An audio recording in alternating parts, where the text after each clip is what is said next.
ലോക സമൂഹത്തിന് മുന്നിൽ തലയുയർത്തി നിൽക്കാൻ രാജ്യത്തിന് കൽപ്പുണ്ടാവുന്നത് അതിലെ സംസ്ഥാനങ്ങളാകെ ഭദ്രവും വികസിതവും ഐശ്വര്യപൂർണമാവുമ്പോൾ മാത്രമാണ്. സംസ്ഥാനങ്ങളെ ദുർബലപ്പെടുത്തി ഒരു രാജ്യത്തിനും അഭിമാനത്തോടെ ഉയർന്നു നിൽക്കാനാവില്ല. ഭരണഘടന ത്രിതല ഭരണ സംവിധാനത്തിലൂടെ ഉയർത്തിപ്പിടിച്ചത് ഈ ഫെഡറൽ തത്വമാണ്.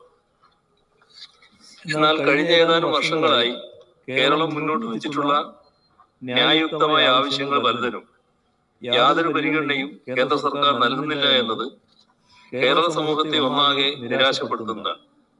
അതിനപ്പുറം രാജ്യത്തിന്റെ അന്തസ്സിനെ ലോക സമൂഹ മധ്യത്തിൽ ഇടിച്ചു താഴ്ത്തുന്നതുമാണ്.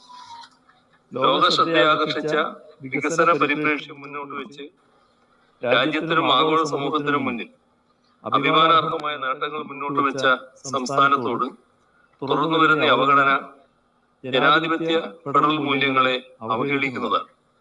നമ്മുടെ ജനാധിപത്യത്തെ തന്നെ സംശയിക്കാൻ പലർക്കും പഴുത് നൽകുന്നതുമാണ്. രാജ്യത്തിന്റെ എല്ലാ ഭാഗങ്ങളുടെയും സമതുലിതമായ വികസനം ഉണ്ടാകുമ്പോൾ മാത്രമേ രാജ്യത്തിന്റെ പൊതുവികസനം സാധ്യമാവൂ. ഒരു ഭാഗത്തിന്റെ തകർച്ച പുതു തളർച്ചക്കാവും വഴിവെക്കുക. ഇതുകൊണ്ടാണ് പ്രദേശഭേദങ്ങൾക്ക് അതീതമായ സമീപനം ഭരണഘടന തന്നെ വ്യവസ്ഥ ചെയ്തത്.